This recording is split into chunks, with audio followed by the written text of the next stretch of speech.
जय श्री श्याम। स्वागत है आपके अपने चैनल श्याम दीवानी पर। आज हम आपके लिए एक ऐसी सच्ची और विश्वसनीय कहानी लेकर आए हैं जो आपको यह सोचने पर मजबूर कर देगी कि जब इंसान के सारे रास्ते बंद हो जाते हैं, जब हर उम्मीद की किरण कहीं खो जाती है, तब बाबा खाटू श्याम कैसे अपनी अलौकिक लीला दिखाते हैं। यह कहानी है मध्य प्रदेश के एक होनहार युवक अरविंद ठाकुर की। एक ऐसा युवक जिसने अपनी मेहनत से सब कुछ हासिल किया, लेकिन कुछ ही पलों में सब कुछ छीन गया।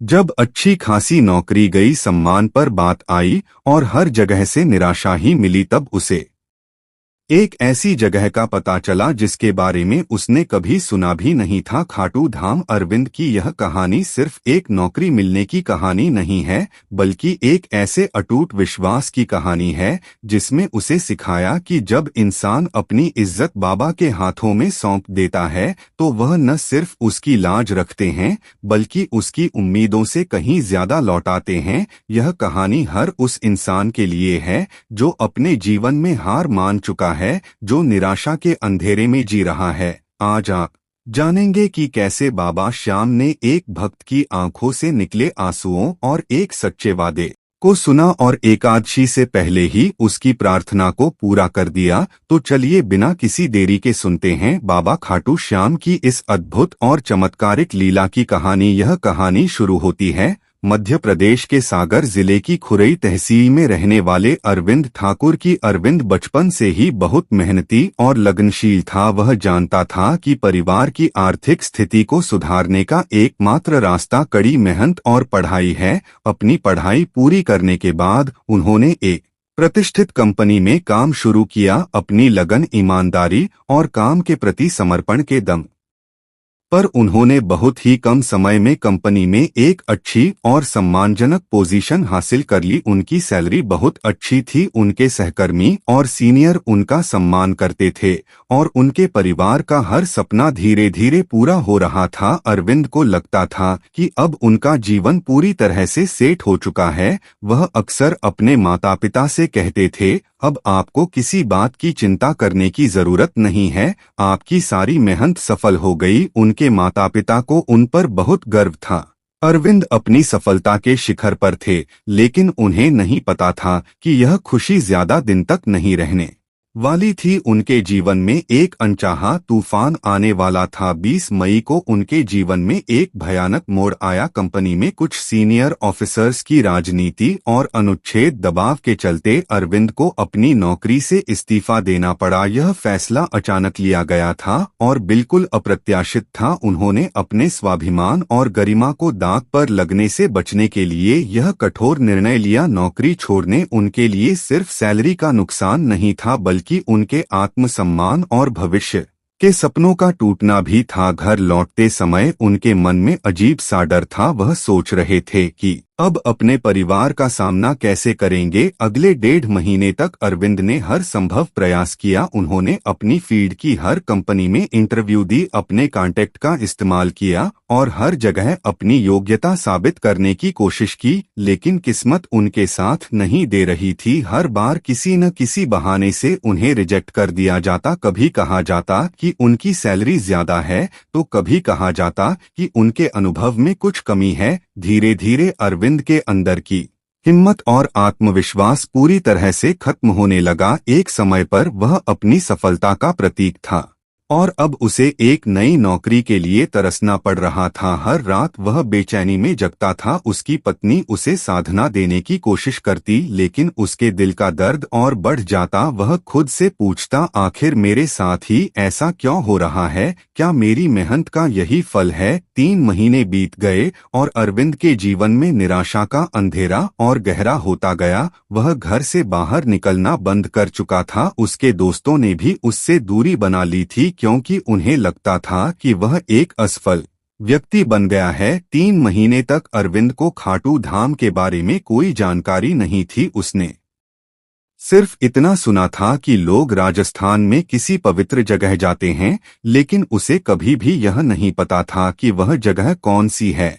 और वहां किसकी पूजा होती है। उसकी सारी ऊर्जा और ध्यान नौकरी की तलाश में लगा हुआ था। लेकिन कहते हैं ना जब भगवान को अपने भक्त को अपने पास बुलाना होता है तो वह कोई ना कोई रास्ता जरूर बना देते हैं। एक दिन उसकी बहुत पुरानी दोस्त जो बाबा श्याम की भक्त थी उसके घर आई। उसने अरविंद की हालत देखी। उसकी आंखों में निराशा और चेहरे पर उदासी साफ नजर आ रही थी। उसकी दोस्त ने उसे कहा, अरविंद, मैं जानती हूँ तुम बहुत परेशान हो, लेकिन क्यों ना एक बार तुम मेरे साथ खाटू धाम चलो। बाबा तुम्हारी सारी परेशानियां दूर कर देंगे, वहां जाकर तुम्हें बहुत शांति मिलेगी। शुरू में अरविंद ने मना कर दिया क्योंकि उसकी धार्मिक कामों में ज्यादा रुचि नहीं थी और उसे लगता था कि यह सब बेकार की बातें हैं, लेकिन उसकी दोस्त ने उसे बहुत समझाया। एक बार चलो तो सही हो सकता है, बाबा तुम्हारी सुन ले। अरविंद ने आखिर अपनी दोस्त की बात मान ली। अगले ही दिन वह खाटू धाम के लिए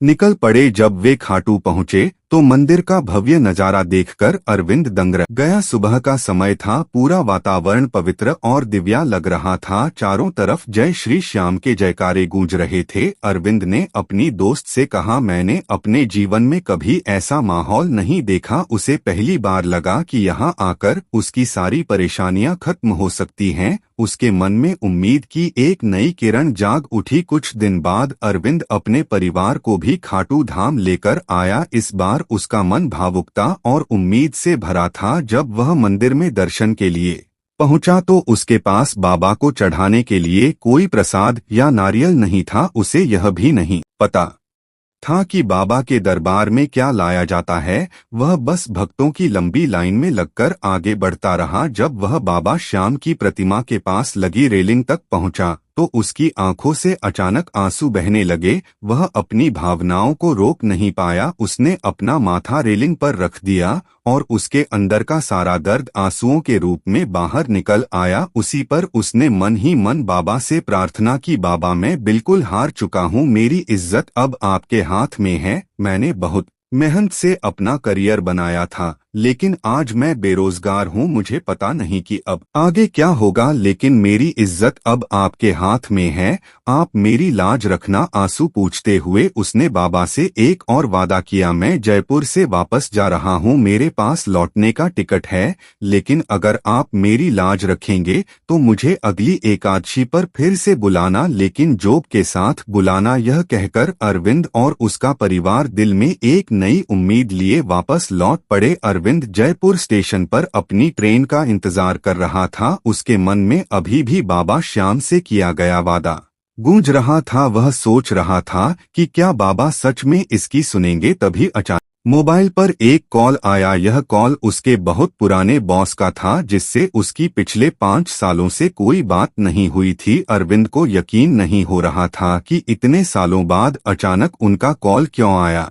अरविंद, आजकल क्या कर रहे हो? अरविंद ने जवाब दिया, सर मैं अभी फ्री हूँ, कुछ नहीं कर रहा हूँ। उसने तुरंत कहा, अपना सीवी भेजो, मुझे एक अर्जेंट काम के लिए एक व्यक्ति की तलाश है। अरविंद ने बिना सोचे समझे अपना सीवी भेज दिया। वह हैरान था क्योंकि उसे जिस काम के लिए बुलाया जा रहा था उसे उस फील्ड का कोई ज्ञान नहीं था। उसे उस काम का एक भी अक्षर नहीं पता था, लेकिन बाबा की कृपा तो देखिए, उसके बॉस ने उसे बिना किसी इंटरव्यू या टेस्टिंग के सीधे जोनल एरिया इंचार्ज की पोस्ट दे दी। और जो सैलरी भी अपनी पिछली कंपनी में काम रहा था उसे दुगनी सैलरी उसे ऑफर की गई। अरविंद को अपने कानों पर विश्वास नहीं हो रहा था। यह सब इतनी तेजी से हुआ कि उसे लगा जैसे वह सपना देख रहा है। उसकी आंखों में खुशी के आंसू थे। उसने मन ही मन बाबा श्याम को धन्यवाद दिया क्योंकि उन्होंने उसकी एकादशी की प्रार्थना को एकादशी से बहुत पहले ही पूरा कर दिया था। अगली एकादशी पर